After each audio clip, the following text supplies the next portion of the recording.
In 1888, Thomas Edison filed a document with the US Patent Office in which he conceived of a device that would do for the eye what the phonograph does for the ear. But before his team could build their first motion picture camera, they needed to establish the size of the film they would use. In Edison's employment was an engineer named William Dickson.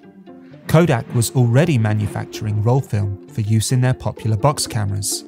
The film was 70mm wide.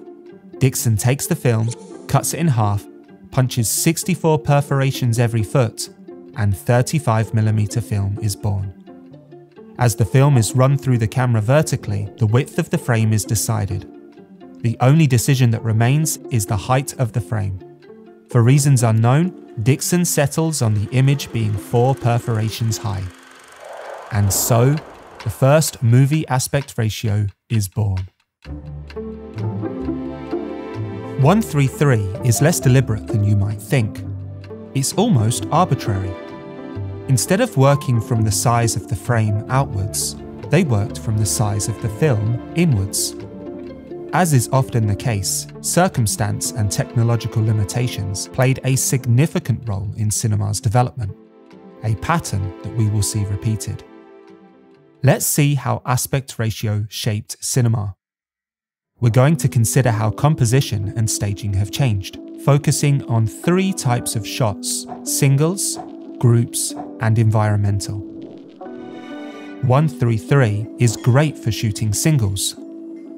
The face can fill the frame, yet it doesn't feel confined. It is difficult for the background to cause a distraction because we do not see much. Groups of 2 can produce a very intimate frame. Larger groups of people can present a challenge. Horizontal arrangements, often called clothesline staging, can make the frame look cramped.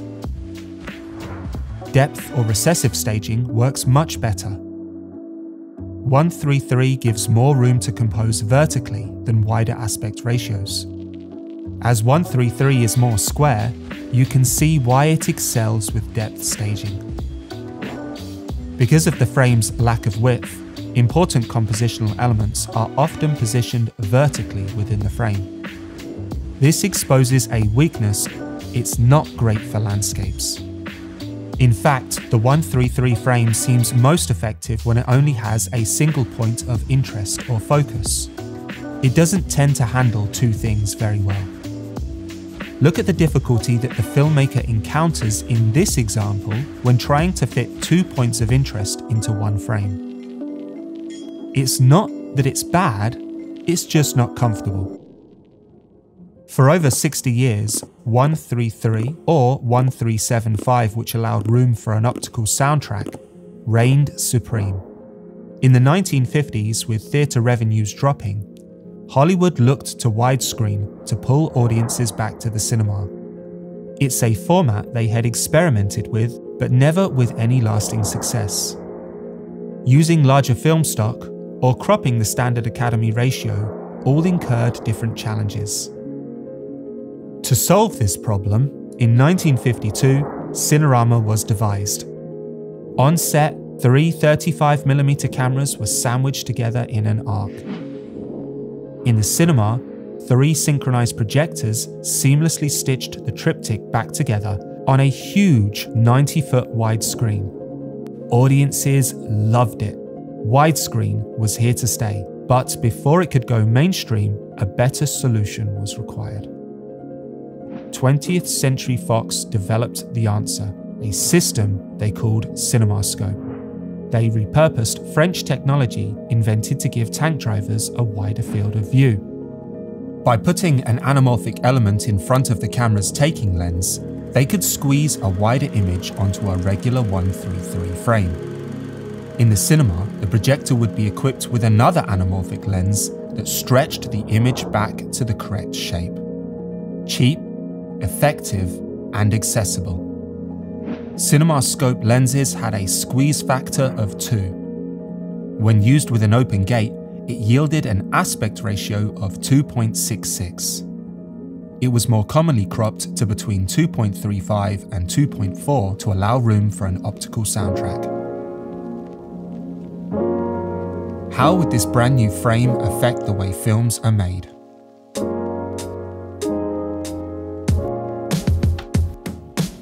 Well, filmmakers had two options. They could treat scope as less, a slice of the old frame that blew up details and created abstract compositions, or they could treat scope as more, a horizontal expansion of the standard Academy ratio. Let's see how that works in practice. Now, a close-up is overwhelmed with all this surrounding space. This is important to note, because a close-up is not necessarily about how close you can get to someone, but it's often about the exclusion of other information from the frame. So to achieve a close-up, you have to block your actors carefully to get a clean single. Now the movie starts to inherit a different aesthetic because of the empty areas in the frame. Is that a good or a bad thing? It depends on the context. Other filmmakers decide to go the other way. Widescreen is less, pushing the close-up even closer, and in some cases, pushing it so close that it abstracts the image. The attention is back on your subject, but with a very different feeling. Techniques emerge to control the frame. Mise en scene, or theatrical design, is helpful. The set can be designed with the aspect ratio in mind. Elements of the set are used to control the frame. In this instance, aperture framing. By putting the actor within a door or a window, we've essentially created a frame within a frame to get them back into a shape that better suits human dimensions. Over the shoulder is another popular tool used in scope to control the frame.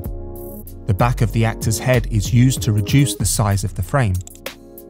This is often called dirtying the frame. Other filmmakers decide to go for a compromise between less and more. The close-up chopped off at the neck shot starts to become more prevalent in scope. It would never work in 1:3:3. It would be too intense, but with the extra width, it works. How does the new frame handle two shots? In a medium close-up, a certain amount of intimacy comes from the audience's inability to look anywhere else in the frame. A similar framing in scope has a different aesthetic. It offers distraction and more space for the audience to roam. Of course, you can push closer to make the frame more intimate, but that too will have a different feel. In this example, to fill the frame, the filmmaker has chosen to rotate slightly off axis. Keeping the shot partially in profile allows us to see the faces of both actors, but the shoulder and head of the nearest actor is starting to fill the frame. Mise en scene is also used to make the scene feel more intimate. The peripherals are darkened and made more claustrophobic. How will scope handle groups of people? Small groups can sometimes be awkward, again because of the empty space. So, clothesline staging becomes a very popular way of handling large groups of people. You can see how much better scope is at handling clothesline staging. Depth staging becomes a little more difficult because of the lack of height. But here we see a successful combination of a little bit of everything. Mise en scene reduces the width of the frame a little, while clothesline staging and a little depth is used to arrange the characters. In particular, this brand new super wide frame excels at environmental shots. After all, widescreen mirrors the world around us because it's panoramic. Let's talk briefly about blocking. CINERAMA called for an altered aesthetic. Because of the wider frame, the spectator's eye is invited to roam, making connections that in the standard 1:3:3 aspect ratio were more tightly determined. What does this mean? In this scene from Singing in the Rain, the action happens exactly in the middle of the frame. That's the only place you need to look. But in this similar scene filmed in scope from La La Land, the action moves about the frame. At some points, there are two things going on at once. You as an audience member have to decide which part of the image you are going to watch. The shape of the frame means that 2 points of interest can be comfortably posed in the same frame, whereas in 1:3:3 this sort of staging would look odd. This is almost a regression back to the tableau-style filming of old. In the early days of cinema, everything was shot in tableau style. A static camera would capture the entire scene without cuts. The audience was free to look around as the action unfolded. But technique evolved. The close-up and constructive editing was invented. The art of filming a scene with singles and close-ups became the norm. Filmmakers began to more tightly control where the audience looked. The move back to less restrictive framing might in part be due to how the size of the screen changed. As part of the conversion to CinemaScope, cinemas had to increase the size of their screens. A typical 1:3:3 screen was about 20 foot across. A CinemaScope screen was anything up to 60 feet. Scope offered many challenges, but this larger frame was where scope really started to become an advantage. Not only was the screen getting larger, but the frame felt bigger. A shot could essentially include 2 medium close-ups. Thus, the frame was starting to affect more than just the image. It started to affect the way a movie was edited. When there is more information in a single frame, there is less need to cut. The size and shape of the frame aided cinematographers in composing images with greater context. The subject, his muse, and his environment could now fit into one single frame, allowing the audience to roam it freely, almost to participate in the process of discovery, rather than be a passive passenger at the mercy of the editor. CinemaScope brought 1:3:3's reign to an end. What came next? It's 1954, the year after the huge commercial success of CinemaScope. Paramount Studio wanted their own widescreen technology, because in part, they were sick of paying 20th Century Fox money to license their CinemaScope system, which wasn't even that good. After all, it was a first-generation product. So, they took 35mm film, and instead of running it through the camera vertically, they ran it horizontally. Now, the width of the film no longer constrained the width of the image. They could make a wider image without making it smaller. Paramount deliberately designed their new camera system to accommodate a variety of aspect ratios. The new landscape of cinema that featured different aspect ratios meant there was increasing disunity in the size and shape of screens featured in theatres. The practice of protecting for different aspect ratios became common. Natively, VistaVision shot in 1.5, but was intended to be exhibited in one of 4 aspect ratios: 1:3:3, 1:6:6, 1:8:5, and 2.0. We're going to focus on its most enduring legacy, Paramount's recommended aspect ratio of 1.85. They had the ability to choose any aspect ratio, so why 1.85? Here is a page right from VistaVision's own promotional material. It says, "Optical experts believe that the frame that encompasses the comfortable viewing area is in the approximate ratio of 1.85 to 1. In other words, the aspect ratio of human vision is 1.85.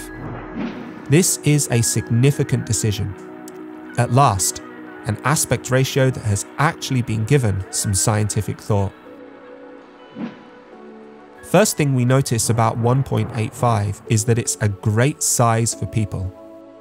And it still offers a limited view of the environment, but not enough to require the filmmaker to work to tame a wider frame.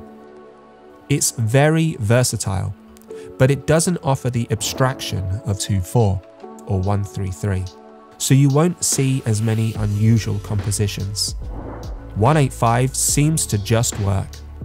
It's very balanced, possibly a testament to its origins, the supposed aspect ratio of the human eye. It can handle clothesline staging, and thanks to the frame's extra height, it can also handle depth staging effectively. It can also do some of the same things that scope can, like contain 2 shots in one. Environmental shots are no problem either. It can handle a variety of landscapes, both long and deep. Take a look at how 1.85 can solve some of the compositional problems of 2:4 and 1:3:3. There is enough space to see the environment, but not so much as to be distracting. The greater height allows for more depth in the scene, allowing cinematographers to shoot, if they wish, 133-esque images. One more example. Triangular composition that is awkward in scope is now comfortable in 1.8.5. Many more aspect ratios have been shot and exhibited throughout the years. Some are based around new technology. Others are refinements of existing technology.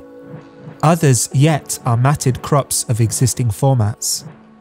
But you can think of 133, 1.8.5 and 2.4 as the small, medium and large of the world of aspect ratios. The merits of similar aspect ratios can often be evaluated by considering their closest equivalent. Still, it's worth considering a few more. Another attempt to address the resolution issues of 35mm was the MGM65 camera system, later known as Ultra Panavision 70. Coupled with a 1.25 times anamorphic lens, MGM65 yielded a stunning aspect ratio of 2.76. It's capable of presenting incredible set pieces, but struggles with more intimate subject matter. Look how much empty space is required to frame a clean single. In 276, clothesline staging is on steroids. But with careful and deliberate framing, it can create engaging compositions. In the pursuit of an ever larger and more detailed image, IMAX was invented. Similar to the way that VistaVision turned 35mm film on its side, IMAX brought the same revolution to 70mm film. The IMAX frame is huge. IMAX is designed to be shown on a huge screen, as wide as 100 foot.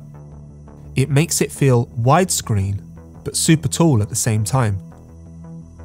Similar to Scope, its large frame encourages the audience to explore, but now with a shape more similar to 133.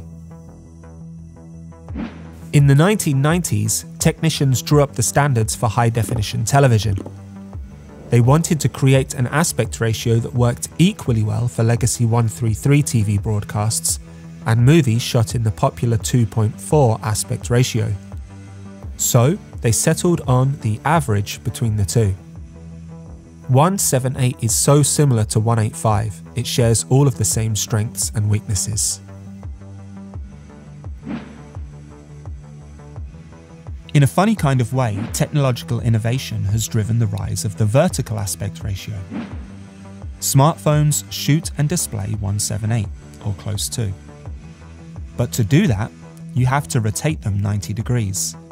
A mixture of human nature and poor ergonomics means a lot of people don't rotate their phone. It's great for people because people are tall and thin. It works well for some abstract compositions, but it really struggles with anything environmental. 2.0 is currently enjoying a renaissance. It's existed in various guises for years, but has recently become a go-to format for streaming services like Netflix, Amazon, and Apple. It's a nice middle ground between 178 and 2.4. People love widescreen, however, excessive letterboxing on small screens can waste precious screen space. So 2.0 seems to offer a good compromise. The allure of widescreen without the waste of letterboxing. It's worth briefly considering what's happened to the size of our screens. Most people tend to watch TV on a screen no smaller than 32 inches, but typically around 40 to 50 inches. But something interesting has happened since the invention of the smartphone. It used to be that the size of the device people watched content on was getting steadily bigger. Smartphones have turned that trend around. Does the size of these screens affect the way we would choose to use a particular aspect ratio? For example, is it harder for audiences to roam a 2.4 aspect ratio looking for subtle clues placed by the cinematographer when the screen measures mere inches across? Different aspect ratios suit different compositional styles and different subject matter. It's undeniable that a face better suits the dimensions of taller aspect ratios, and that panoramic vistas suit wider formats.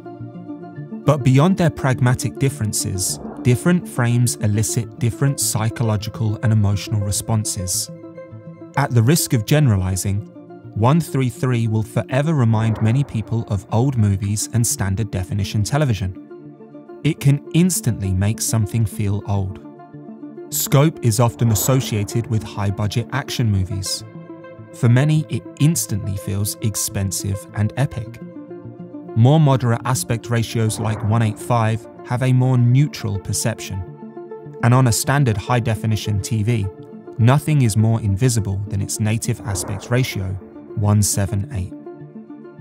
Others are driven by perhaps the most pragmatic motivation, the aspect ratio of the device the movie will be seen on.